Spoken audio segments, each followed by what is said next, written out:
ఉస్మాన్ సాగర్ ఒకప్పుడు హైదరాబాద్ దాహార్తిని తీర్చిన సంజీవని సముద్రమా అన్నట్లుగా ఎంతో విశాలంగా ఉండే ఉస్మాన్ జలాశయం కబ్జా కొరల్లో చిక్కి శల్యమైపోయింది. మూసీకి ఉపనదైన ఈసా నదిపై నవాబుల కాలంలో ఈ రిజర్వాయర్ నిర్మించారు. అయితే ఇప్పుడు నిబంధనలను తుంగలో తొక్కి బఫర్ జోన్లోనూ మేడల మీద మేడలు కట్టేశారు.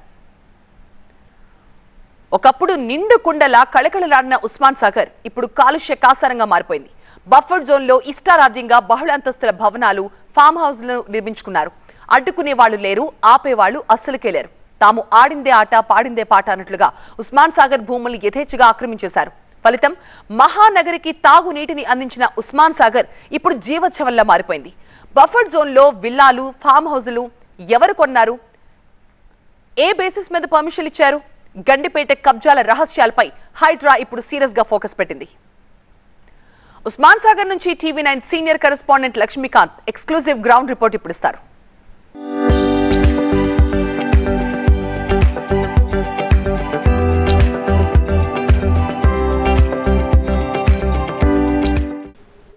ప్రస్తుతం నేను ఉస్మాన్ సాగర్ జలాశయం ప్రధాన ప్రాజెక్ట్ గేట్ దగ్గర ఉన్నాను.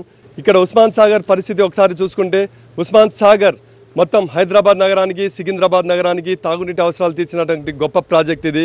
గండిపేట చెరువుగానే అంటారు.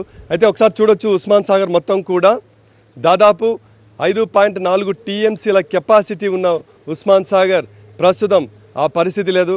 కేవలం 3.9 టీఎంసీలకు పరిమితమైంది. ఇందులో పూడిక బాగా పెరిగిపోయింది. దీనికి ప్రధాన కారణం, చుట్టూ నగరం అభివృద్ధి చెందే కొద్దీ బడా బడా బాబులు ఇక్కడ ఉస్మాన్ సాగర్ వైపు కన్నేశారు.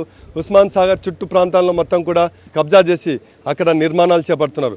అయితే దీనికి సంబంధించి ఇప్పుడు గండిపేట్ వెల్ఫేర్ అసోసియేషన్ వాళ్ళు సరికొత్తగా హైడ్రాకు మద్దతు ఇస్తూ కొత్త పోరాటానికి శ్రీకారం చుట్టారు. అది చెరువులను కాపాడాలంటూ పెద్ద ఎత్తున వాక్ చేస్తున్నారు, వాక్ ఫర్ హైడ్రాని. అయితే దీనికి సంబంధించి మొత్తం కూడా వీరు ఈ ప్రొటెక్షన్ చేయాలని విశేష కృషి జరుపుతున్న నేపథ్యంలో వారితో అడిగి తెలుసుకునే ప్రయత్నం చేద్దాం. మీరు చెప్పండి గోపాల్ గారు, అయితే ఇక్కడ ఎలాంటి సిచ్యువేషన్ ఉంది, మీరు ఎలాంటి పోరాటం చేస్తున్నారు? సో ఇప్పుడు మేము ఎందుకు హ్యాపీ ఉన్నామంటే, హైడ్రా వచ్చి మనకు సపోర్ట్గా వస్తుందని చాలా హ్యాపీగా ఉన్నాము. అందుగురించి మేము హైడ్రాకు సపోర్ట్ చేసుకుంటా ఈ వ్యాకథాన్ను స్టార్ట్ చేశాము. బఫర్ జోన్లో ఏ కమర్షియల్ యాక్టివిటీ జరగకూడదు. వాటర్ దీంట్లోకి రావాలి అంటే క్యాచ్మెంట్ ఏరియాస్ అన్నీ క్లియర్గా ఉండాలి. మరి ఆ అబ్స్ట్రక్షన్స్ ఎలాగవినాయి, ఎప్పుడైనాయి అవన్నీ మాకు తెలియదండి.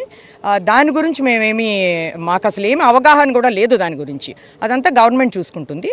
మాకు కావాల్సింది ఏంటంటే, మాకు give us back our lakes in a pure way. మీరు చెప్పండి, ఇప్పుడు చాలామంది సాఫ్ట్వేర్ ఇంజనీర్లు మీరంతా కూడా జనరల్గా చాలా బిజీగా ఉంటారు. ఇప్పుడు లేక్స్కి ప్రొటెక్షన్ కోసం మీరు పోరాటానికి శ్రీకారం చుట్టారు. ఏంటి మీ కాన్సెప్ట్ ఏంటి?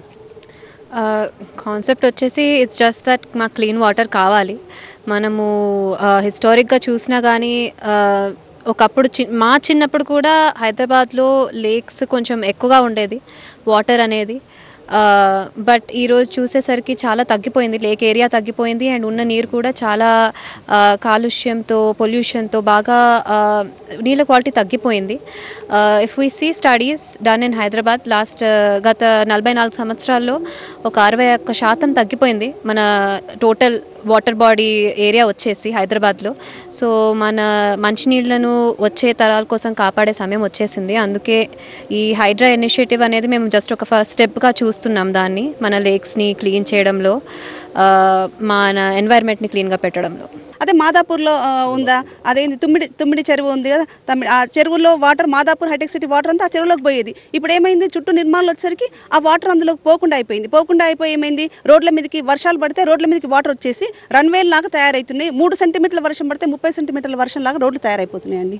Immediately I request from Telangana state, I request Prime Minister Modi, the ongoing coming parliament session, they should pass a resolution act as a parliament act, saying that that should be the name as the LPA, Lake Protection Act. Though like Forest Act, nobody touches the forest land, nobody dares to go enter into the forest. మొత్తం ఉస్మాన్ సాగర్ పరిధి చూసుకుంటే ఈ జలాశయం దాదాపు 639 ఎకరాల మొత్తం విస్తీర్ణం కలిగి ఉంది. 6039 ఎకరాల విస్తీర్ణంలో దాదాపు ఇప్పుడు 20 నుంచి 30% వరకు ఎక్కడికక్కడ కబ్జాలు గురవుతున్న నేపథ్యంలో ఇప్పుడు హైడ్రా ఫోకస్ చేసింది. గతంలో ఇక్కడ స్పోర్ట్స్ విలేజ్ కాంప్లెక్స్లను కూల్చివేసింది. శివారెడ్డి అనే వ్యక్తికి సంబంధించిన రెస్టారెంట్ బిల్డింగ్ మొత్తం కూడా బఫర్ జోన్లో ఉన్నాయని గండిపేట ఏరియాకి వచ్చి మొత్తం కూడా కూల్చివేసింది హైడ్రా. అయితే తాజాగా కూడా మిగతా ప్రాంతం ఇది గండిపేట చెరువు మొత్తం కూడా ఉస్మాన్ సాగర్ అంటాం. ఉస్మాన్ సాగర్ జలాశయం చుట్టూ కూడా ఏదైతే కబ్జా చేసి అక్రమ నిర్మాణాలు చేపట్టారో ఆ ప్రాంతం మీద మొత్తం కూడా ఫోకస్ చేయాలనేది స్థానికంగా గట్టిగా వినిపిస్తున్న డిమాండ్. కెమెరా పర్సన్ వెంకట్తో లక్ష్మీకాంత్, TV9 హైదరాబాద్.